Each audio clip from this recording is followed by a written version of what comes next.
Hello students, आज से जो है मैं आपकी थ्योरी की वीडियोस स्टार्ट कर रही हूँ क्योंकि स्टूडेंट्स मुझे बोल रहे थे मैम थ्योरी भी समझाइए। तो ये फर्स्ट चैप्टर है। अच्छा, जो भी मैं लाइव में आगे पढ़ा रही हूँ ना वो सारा लाइव वाले पे क्लिक करके आप देखेंगे 6:15 पे मैं आती हूँ लाइव। तो हमारे काफी सारे चैप्टर्स जो हैं वो ऑलरेडी कंप्लीट हो चुके हैं, जैसे डेप्रिसिएशन है, फाइनल अकाउंट्स है, journal entry, subsidiary books, cash book, ठीक है, और फाइनल अकाउंट्स, ये सारे हमारे चैप्टर्स हो गए हैं। तो वो अब जो है लेजर चल रहा है। तो आप लोग अगर जिसको भी लाइव में पढ़ना होगा वो 6:15 पे आ जाना ऑनलाइन, ठीक है। यहाँ पे मैं जो भी अपलोड करूंगी वो थ्योरी से रिलेटेड। अब देखो, ये फर्स्ट चैप्टर है आपका, तो आपको अकाउंटिंग के बारे में पता होना चाहिए कि हम अकाउंटिंग करते क्यों हैं। बिजनेसमैन जो भी होते हैं उनको क्या जानना होता है कि at the end of the year business के अंदर गेन हुआ है या लॉस हुआ है, कितनी कैपिटल इन्वेस्ट की थी और कितना जो है अमाउंट उसको पे करना है। अगर कोई भी क्रेडिटर है तो वो कितने हैं, लाइबिलिटीज कितनी है और कितना किसी से लेना है, कितनी असेट्स हैं, कितने खर्चे हुए हैं, कितने गेन लॉसेस, सब कुछ जानने के लिए जो है अकाउंटिंग की जाती है। तभी तो जो भी हमारी ट्रांजेक्शन्स होती है, इवेंट्स होते हैं, उनको रिकॉर्ड किया जाता है ताकि उनसे जो है क्या बना, फाइनल अकाउंट्स बनाए जाएं और फिर बिजनेसमैन को उसकी करेक्ट रिपोर्ट मिल सके कि बिजनेस में चल क्या रहा है, ठीक है। तो इसीलिए अकाउंटिंग की जाती है कि कितना जो है अमाउंट बिजनेस के अंदर इन्वेस्ट हुआ है और कितना हमें गेन हो रहा है, फाइनेंशियल पोजीशन क्या है बिजनेस की, बिजनेस प्रॉफिट में जा रहा है या बिजनेस लॉस में जा रहा है, ये सब जानने के लिए जो है अकाउंटिंग की जाती है। अकाउंटिंग होती क्या है? अकाउंटिंग देखो एक ऐसी आर्ट होती है जिसके अंदर ट्रांजेक्शन्स को रिकॉर्ड किया जाता है, सिस्टमैटिकली रिकॉर्ड किया जाता है, ठीक है। अकाउंटिंग की अगर आप डेफिनेशन लिखेंगे तो क्या लिखेंगे कि accounting is the art of recording, classifying and summarising in the significant manner and in terms of money. देखो, अकाउंटिंग के अंदर क्या होता है, ट्रांजेक्शन्स को रिकॉर्ड किया जाता है, ये आपको पता है। और रिकॉर्ड करना क्या होता है, यानी कि ट्रांजेक्शन्स को लिखा जाता है किसी भी वे में, चाहे वो कंप्यूटराइज्ड वे हो या फिर मैनुअली हो। वो डिपेंड करता है साइज ऑफ बिजनेस के ऊपर, बिजनेस कितना बड़ा है कितना छोटा है, वो वहां पर क्या सिस्टम अप्लाई हो रहा है ट्रांजेक्शन्स को रिकॉर्ड करने का, ठीक है। मैनुअली हो रहा है या कंप्यूटराइज्ड हो रहा है, किसी सॉफ्टवेयर पर हो रहा है, वो डिपेंड करता है बिजनेस टू बिजनेस, उसके साइज के अकॉर्डिंग। तो अकाउंटिंग के अंदर क्या होता है, अकाउंटिंग एक आर्ट है। किस तरह की आर्ट है? रिकॉर्ड करना ट्रांजेक्शन्स को, उनको क्लासिफाई करना और उनको समराइज करना। और किस मैनर में? मॉनेटरी टर्म्स में। मतलब अगर कोई भी ट्रांजेक्शन ऐसी है जो कि मॉनेटरी नहीं है, जैसे कि अगर कहीं पर कोई झगड़ा हुआ बिजनेस के अंदर, तो अब वहां पे तो पैसे का कोई लेन देन नहीं हो रहा। मैनेजर है, उसको प्रमोशन मिला, यहाँ पर भी पैसे का कोई लेन देन नहीं हो रहा। किसी ने, कोई भी एम्प्लॉय है उसने रिजाइन किया, ठीक है, तो या फिर एम्प्लॉयज ने स्ट्राइक की, ये सारी जो इस तरह की इवेंट्स होती हैं ये मॉनेटरी नहीं कहलाती, ये नॉन मॉनेटरी होती है जिसमें कोई भी पैसे का लेन देन नहीं हो रहा। और हमें ट्रांजेक्शन्स के अंदर सिर्फ वो ट्रांजेक्शन रिकॉर्ड करनी होती है अकाउंटिंग के अंदर जिसमें कि पैसे का लेन देन होता है मॉनेटरी टर्म्स में, जिनको रिकॉर्ड किया जा सके, ठीक है। अब इसकी जो है समराइज, क्लासीफाई और समराइज का क्या मतलब है?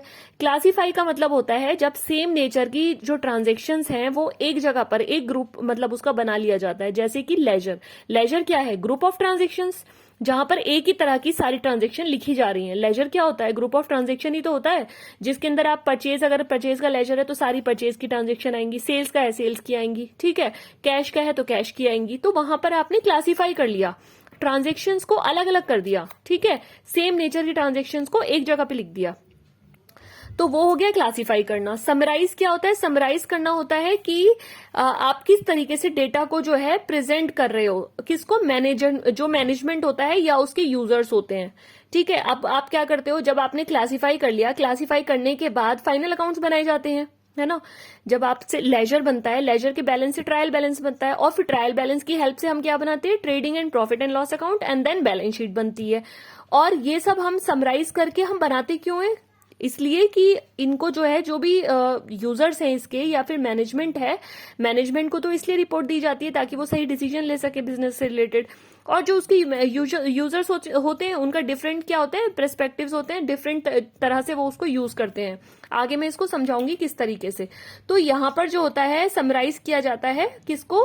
हम अकाउंटिंग क्या है? एक ऐसी आर्ट है, accounting is the art of recording, classifying and summarising, ठीक है, in a different manner, in a significant manner and in terms of money. Transactions को हम क्या करते हैं? रिकॉर्ड करते हैं, क्लासिफाई करते हैं, समराइज करते हैं सिग्निफिकेंट मैनर में and in terms of money. अब यहाँ पर अगर हम कैरेक्टरिस्टिक्स की बात करें तो कैरेक्टरिस्टिक्स क्या क्या होती हैं इसकी? फर्स्ट आपको लिखनी है accounting is an art as well as science. Accounting एक आर्ट भी है और साइंस भी है, ठीक है। अकाउंटिंग आर्ट कैसे है, क्योंकि आर्ट क्या होता है, आर्ट एक टेक्निक होती है। Art is the technique of attaining some predetermined objectives. जो भी पहले से डिसाइडेड ऑब्जेक्टिव्स होते हैं उनको अचीव करना है। और अचीव कैसे करना है, किस तरीके से करना है कि हमें एक प्रोसेस फॉलो करना होता है। प्रोसेस क्या है, अकाउंटिंग के रूल्स को फॉलो करना होता है, ठीक है। जैसे यहाँ पे लिखा हुआ है accounting is an art of recording, classifying and summarising, कि सबसे पहले अकाउंटिंग की ट्रांजेक्शन्स को रिकॉर्ड किया जाएगा, फिर क्लासिफाई किया जाएगा, फिर समराइज किया जाएगा।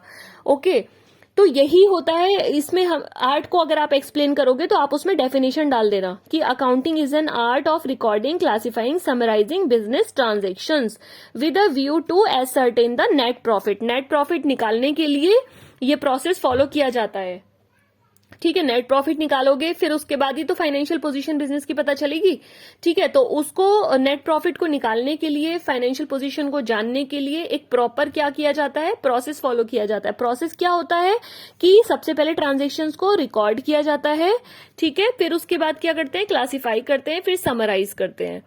अच्छा, नेक्स्ट पॉइंट आप लिखेंगे recording of financial transactions only. जो मैंने अभी आपको बताया कि इसके अकाउंटिंग के अंदर हम क्या रिकॉर्ड करते हैं, ओनली फाइनेंशियल कैरेक्टर के ट्रांजेक्शन्स को रिकॉर्ड किया जाता है। Only those transactions are recorded in the accounting which are of financial character, ठीक है। इसके अंदर कोई भी ऐसी नॉन मॉनिटरी ट्रांजेक्शन्स रिकॉर्ड नहीं की जाएगी जिसमें कोई भी पैसे का लेन देन नहीं हुआ, जैसे कि the quarrel between the production manager and sales manager, resignation by the manager, strike by the employee।